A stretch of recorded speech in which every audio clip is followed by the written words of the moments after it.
તો પાટણમાં પણ ધોધમાર વરસાદને પગલે તમામ વિસ્તાર પર પાણી ભરાઈ ગયા છે। પાટણ શહેરમાં વરસાદની ધમાકેદાર એન્ટ્રી થઈ છે।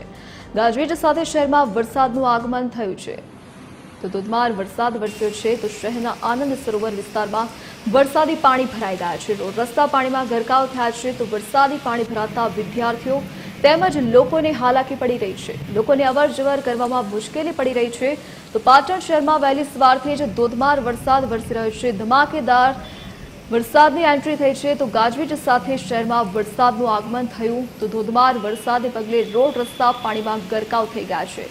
લોકોને હાલાકી ભોગવવી પડી રહી છે। આ દ્રશ્યો ટીવી સ્ક્રીન પર પાટણના જ્યાં રોડ રસ્તાઓ પાણીમાં ગરકાવ થઈ ગયા છે, જેના કારણે લોકોની મુશ્કેલીઓ વધી ગઈ છે।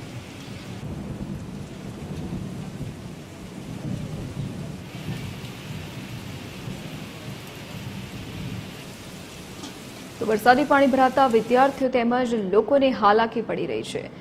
ઘૂંટણસમાં પાણી ભરાઈ ગયા છે, જેના કારણે લોકોને અવરજવર કરવામાં મુશ્કેલીનો સામનો કરવો પડી રહ્યો છે। ધોધમાર વરસાદને પગલે તમામ જગ્યા પર પાણી ભરાઈ જવાના દ્રશ્યો સામે આવ્યા છે।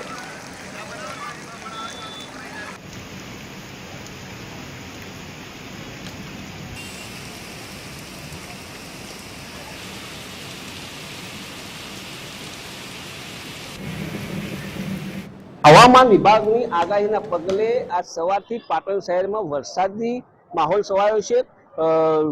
માત્ર વરસાદ થોડો પડતા છતાંય ઢીચણસમાં પાણી ભરાઈ જવા પામ્યા છે। પાટણ શહેરના આનંદ સરોવર વિસ્તારમાં ખૂબ માત્રામાં પાણી ભરાઈ જતા વિદ્યાર્થીઓ તેમજ લોકોને હાલાકી ભોગવવાનો વારો આવ્યો છે। આ વારંવાર દર વર્ષે આની આ સ્થિતિ હોય છે, તેમજ પાટણ નગરપાલિકાનો પ્રી મોન્સૂન પ્લાન એ નિષ્ફળ જઈ રહ્યો હોય એવું લાગી રહ્યું છે। દર વર્ષે પણ આ રીતનું પાણી ભરાઈ જતા વિદ્યાર્થીઓ લોકોને તેમજ સર્વેને હાલાકી ભોગવવી પડતી હોય છે। આજરોજ TV30ની ટીમે અહીંની મુલાકાત લેતા ઢીસણમાં પાણી ભરાઈ જતા વિદ્યાર્થીઓ, બાળકો તેમજ રિક્ષા ચાલકો, વાહન ચાલકો તમામને બહુ મુશ્કેલી પડવા પામી હતી। કુણાલ સિમારી, TV30 ગુજરાતી, પાટણ।